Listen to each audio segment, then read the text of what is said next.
Today I have no hesitation about recommending Samcon to anybody.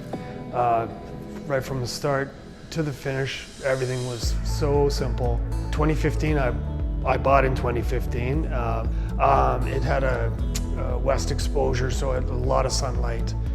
9-foot ceilings gives you that feeling of that there's more space. The way the kitchen was laid out.